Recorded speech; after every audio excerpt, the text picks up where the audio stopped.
Abooluganda, Mukama waffe Yesu Kristo yeebazibwe nnyo era aweebwe nnyo ekitiibwa nate olunaku olwaleero, era nga nsooka okwebaza Katonda olw'akaseera kano era nga nkateeka mu mukono gwe. Mu linnya erya Yesu nga nsaba Omwoyo Omutukuvu okumbeerera nammwe ababeere mwenna, nga tuyamba okuggula emitima gyaffe okuba nga tumanya, tutegeera, tukkiriza okulabula kwa Mukama waffe Yesu Kristo mu kiseera kino ekisembayo, okuba nga tukyuka ate nga tukola nga bw'ayagala, tusangibwe nga tusaanidde mu linnya erya Yesu. Amiina. Abooluganda, nate era nyongera okusooka okwogera ku nsonga y'abaana. Lwaki abaana abato bakyagendera ddala mu geyena oba bangi bagenzeeyo mu butamanya bwaffe olw'abazadde oba abantu? Nabadde mbagambyeko nti oli omukyala eyalina omwana gwe baalogera mu nnappi. Mbadde nina okukitereeza kino nti gyali misota n'enjaba ez'obusagwa so si sigga, lwakuba nti nakozesezza sigga, naye nga gyali misota n'enjaba ez'obusagwa, eddogo lye baateekamu essaawa zino eryatwala omwana mu geyena. Mukama ayongera okutugamba ku nsonga ya katyuni ng'alambulula nti abaana buli bwe balaba katyuni ne firimu, ebintu ebyo bye balaba emyoyo gibambala ne bamaliriza nga tebagonda eri bazadde baabwe, ate ne bamaliriza nga bye balaba mu firimu bye bakoze ne bannaabwe. Olumu ne weesanga ng'emyoyo gyambadde omwana buli bw'alaba firimu ez'obutemu n'amaliriza ng'afunye omutima omubi. Emyoyo ne gyambala abaana mu ngeri ey'enjawulo, abaana ne babeera bajeemu eri bazadde baabwe.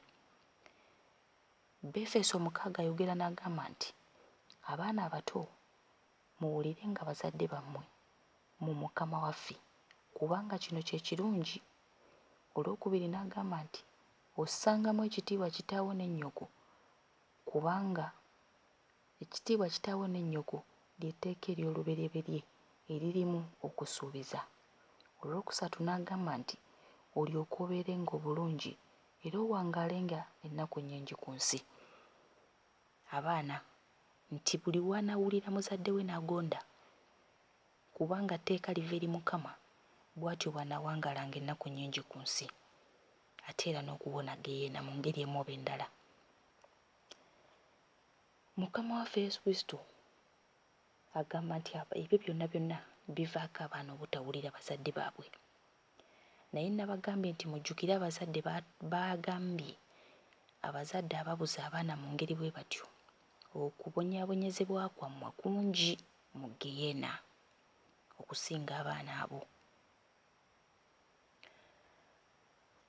Era n'ekirala twogera nate era Mukama waffe Yesu Kristo atulabula ku midiya, abalokole, midiya, ennyimba z'ensi. Mukama atulabula ku social media bangi. Tubeera ku masimu, tubeera mu makompyuta gaffe bangi. Buli omu oli n'obeera ku Facebook, oli n'obeera ku WhatsApp, neekumalira obudde n'otasaba n'oteenenya n'otabaako ky'okola kigasa Bwakabaka. Naye mukimanye nti ku lunaku luli singa banaakusanga teweenenyeza mu geyena, eyo essimu gy'otavaako, eyo essimu gy'obeerako buli kaseera ng'okola ebintu ebitagasa Katonda, ogenda kuginyigira ne mu geyena nga bwe bakwokya. Mubiraba ng'ebyokusaaga naye munnange bya ddala. Ekintu ky'owulira ku nsi ekikutwalira obudde obungi okusinga Mukama, ky'osinga okukola ekyo ky'olaba nga kye kisinga Katonda, ogenda kukikolera ne mu geyena, kubanga wabula obudde bwa Mukama ng'olina budde bw'ekyo ekitagasa Mukama. Tubiyite era tubiveeko. Ebifaananyi bye tulaba ku midiya, ebintu bye tuweereza ebitagasa Mukama oba ebitaweesa Bwakabaka kitiibwa, Mukama atulagira okukyuka. Abalokole bangi oba abantu bangi batwalibbwa olwa social media, olwa TV.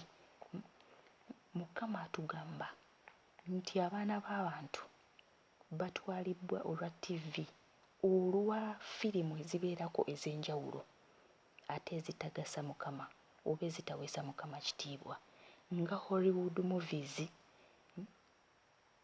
nga katyuni, games ez'enjawulo era nga bwe nabagambye luli,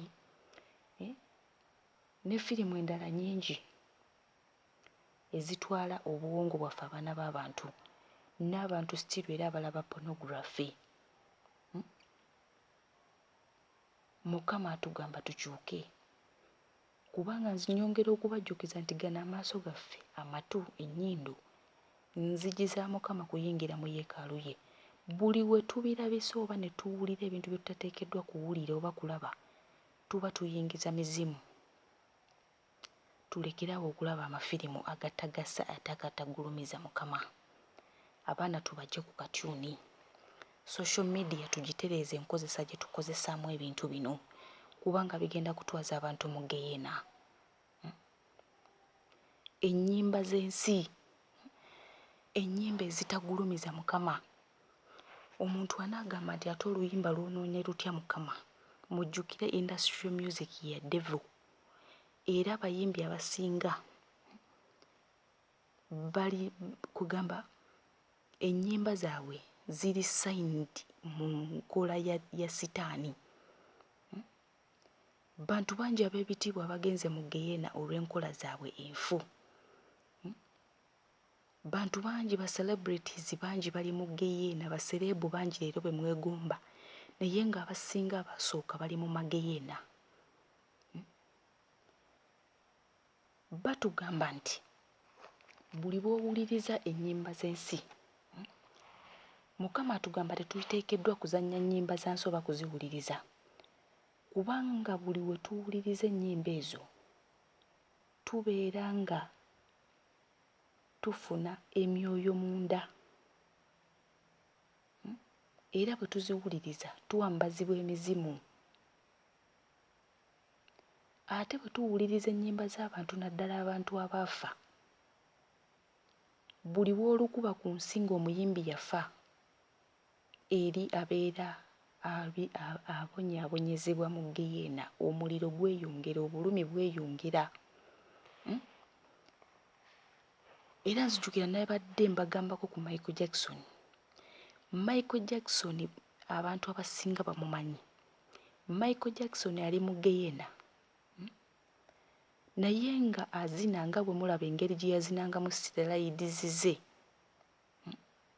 kuno ku nsi nga tannafa, ne mu geyena bw'ali bw'azina.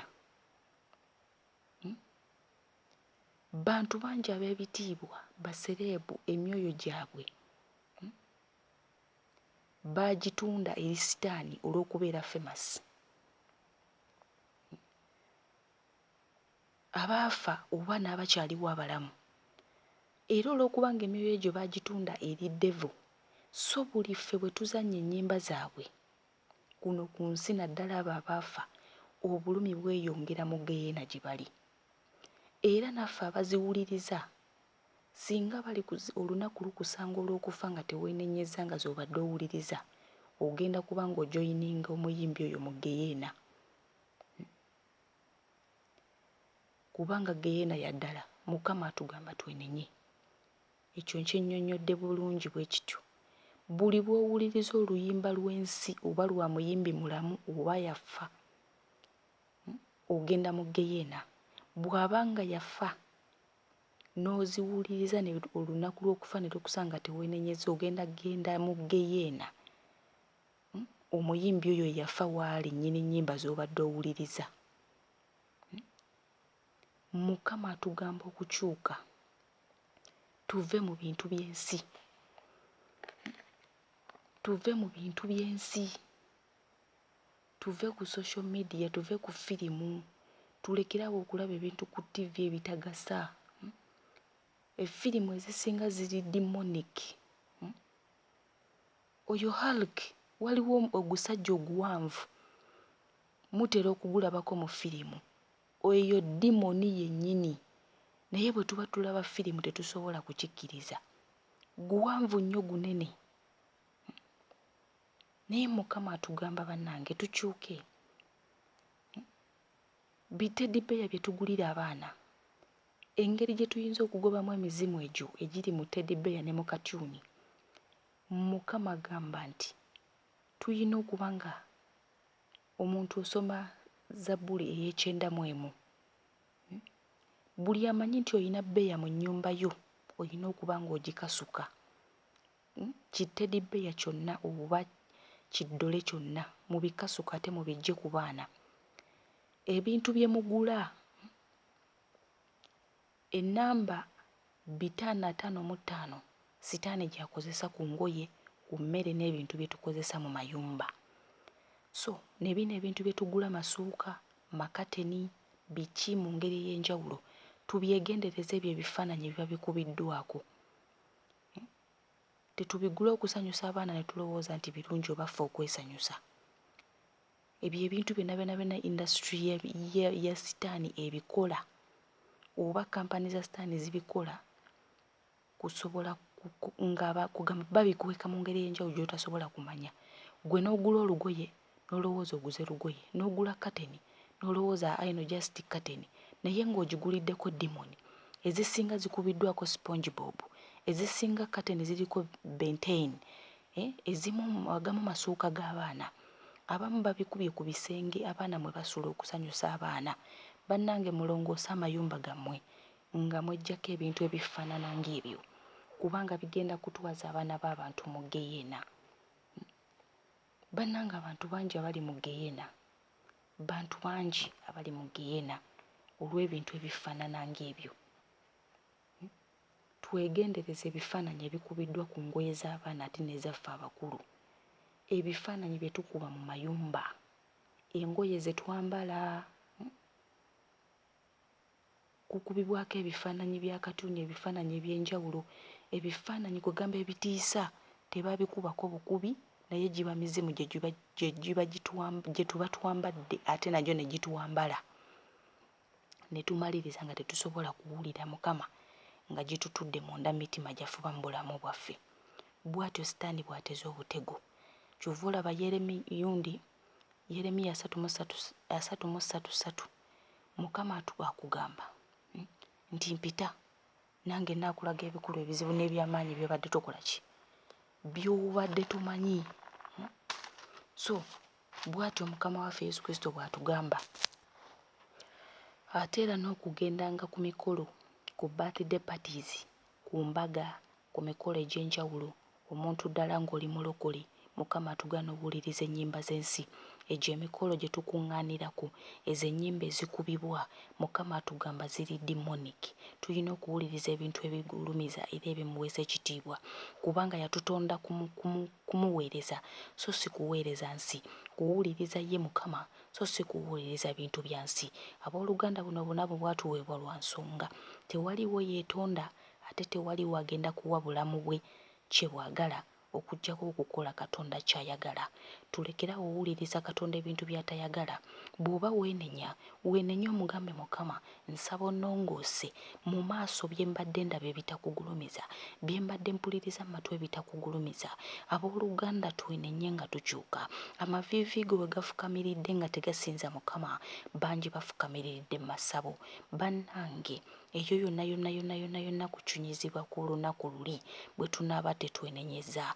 Byonna bye tukozesa, oli eyo ng'okozesa ekintu kya muganda wo nga takikuwadde, nagwo musango mu maaso ga Mukama. Bannange twenenye, Mukama ayagala tukyuke, tuleke ebintu by'ensi.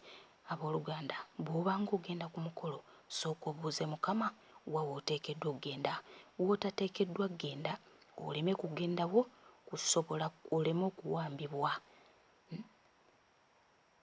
Batugamba nti abayimbi abasinga emyoyo gyabwe mitunde, y'ensonga lwaki abalokole bawambibwa singa bawuliriza ennyimba ezo wamu n'okulaba amafirimu g'ensi. So Mukama atuwa omukisa ffenna, era nammwe abampeera omukisa nga tukyuka mu linnya erya Yesu Kristo omwana wa Katonda omulamu. Amiina era amiina.